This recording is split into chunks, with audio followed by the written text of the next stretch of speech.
Hey, what's up guys? Klosnex here, and I'm here to talk to you about existential thinking. So I'm taking a course on learning theory because I want to be a teacher. So I've been studying a lot on the psychology of students and how people learn. And there's all kinds of scientists and philosophers, and they all have their own categories of how people learn, and the textbook that I have is more of just a big mashup of all the different types of learning and how people learn.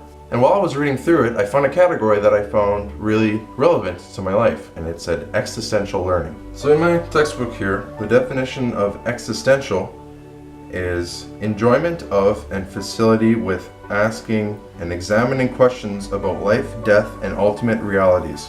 This is described as an intelligence, one of multiple different kinds of intelligence. That being said, some people are going to be a little more intelligent about this than others. Not to say that everyone can't get to that level, but some people are just born asking questions, and some people are just fine with the world and how it is, and that's just how people are. So after I read this, I realized that along with being a kinesthetic learner and kind of a visual learner, I am an existential learner. I always struggled in grade school because I didn't really care about a lot that I learned about. I didn't see why we had to learn about it. I still don't quite understand why I had to learn all that I learned when I don't remember any of it. But once I hit university, I started to enjoy what I was studying, enjoy what I was doing, because I was doing what I wanted to do. And it wasn't just as simple as I enjoyed to learn it. It was that I saw why I was learning it and why it was relevant. So maybe you think that you're maybe not very academic, or you don't really thrive in school, like I always thought I did until I got to university. And maybe just learning and studying and this and that is maybe not for you. And by learning, I'm not just referring to in university with a book in front of your face. I mean in life. I mean like maybe taking a new job or trying a new activity. Do I need to go into personal training?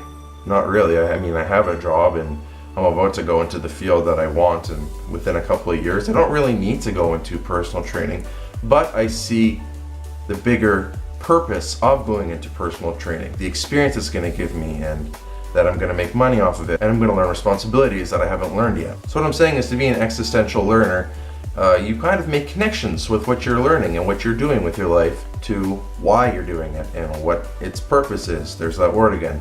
So to learn with existentialism, you have to think about what you're doing, why you're doing it, and what purpose does it serve in your life. When you take a step back, okay, I'm going to refer to that expression a lot, okay? If you take a step back, look at your life. Look at everything you've done up to this moment, what you're doing now, and what you think is going to be coming in the future. Is what you're doing right now in your life getting you to where you want to be? If it's not, then you got to make some changes to get yourself there. Do you see what I'm saying?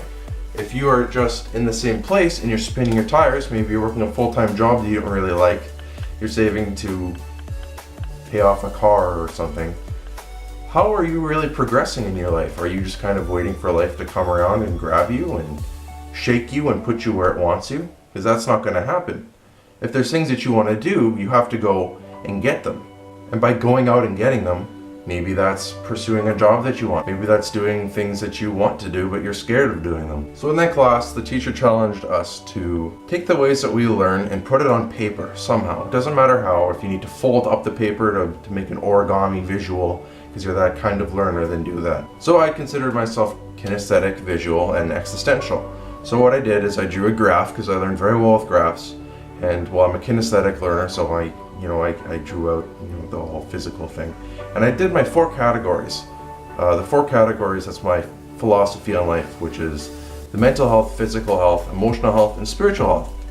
And I mean, drawing the whole graphs and stuff, it's very kinesthetic and visual. But the fact that I'm considering spiritual health is what makes it existential. The fact that I'm thinking beyond what the normal mind would conceive. Like, by that I mean you don't look at food and you think good, bad. You look at food, you understand the mechanics of it, what it's doing for your body, how you're getting energy from it, and the lasting effect. That's kind of taking it a step beyond. So to think about the job or whatever it is that you're doing, and maybe you're in school, think about the next step. Think about how your job or whatever you're doing is getting you to where you need to go, and what purpose does it serve in your life. Is it making you smarter? Is it making you stronger, faster? Is it making you come home angry from work? Is it kind of filling you with resentment and bitterness? then why are you there, really? I mean, you can get a job somewhere else where you're happy. So just challenge yourself a little bit and try to think a little bit with an existential mind, what the overall purpose is of your job, what the overall purpose is with the activities that you're doing in your life, and the reason why you're in school. Are you enjoying what you're doing right now? Are you miserable? Are you kind of happy with the way your life is going, or do you wish it could be going in another direction, you just don't know which direction to take? That I cannot give you the answer for. That is going to take you and thinking. You have to kind of sit down, or whatever you're doing if you're on the bus, or I do a lot of thinking on the bus. But you gotta think. You gotta take out the distractions. Maybe music can help. But it is very hard to get into that place where you can just be with you and your mind and think about what you're doing and what your goals are. So I challenge you to do that. And if I leave you with anything, it's that you might be an existential learner, you just don't know it yet. That's the video, guys. Thanks for watching. If you liked it, give me a like and a subscribe. I could use some of those. And stay tuned for more videos. As always, Klaus Next out.